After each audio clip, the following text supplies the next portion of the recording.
Praise the lord. నీకు విరోధముగా రూపించబడిన ఏ ఆయుధమైనను వర్ధిల్లదు.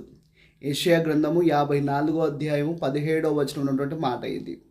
ఈ మాటను మనం సరిగా అర్థం చేసుకున్నట్టయితే మన విశ్వాస జీవితాన్ని నిలువరించడానికి, మన విశ్వాస జీవితాన్ని అడ్డుకోవడానికి అపవాది ఎన్నెన్నో తంత్రాలను ఉపయోగిస్తూ ఉంటాడు, ఎన్నెన్నో ప్రయత్నాలు చేస్తూ ఉంటాడు. కానీ వాని ఆయుధాలు ఏవి కూడా వర్ధిల్లవు, లేదా వాని ఆయుధాలు ఏవి కూడా మనపైన జయము సాధించవు అనేది ఈ వాక్యంలోని భావన. బైబిల్లోంచి మనం ఒక్క ఉదాహరణ గమనించినట్టయితే, ఇశ్రాయేలు ప్రజలు వారు ఐగుప్తు నుంచి విడిపించబడి కానానుకు వెళ్తున్నప్పుడు వారికి అడుగడుగున సవాళ్ళు ఎదురయ్యాయి. అది ఎర్ర సముద్రం కావచ్చు, ఎరికో గోడలు కావచ్చు, ఆ తర్వాత యోర్దాన్ నది కావచ్చు. ఇలాగున మాట్లాడుకుంటూ వెళ్ళినట్టయితే వారు ప్రతిదాన్ని జయించారు. దానికి గల కారణము వారి ముందట దేవుడని యెహోవా నడిచాడు. ఉదయకాల సమయం నీ ముందర నువ్వు దేవుడిని పెట్టుకున్నట్టయితే, నీ ముందర నువ్వు యెహోవాను పెట్టుకున్నట్టయితే ఆయన తప్పక నీకు జయాన్ని ఇస్తాడు.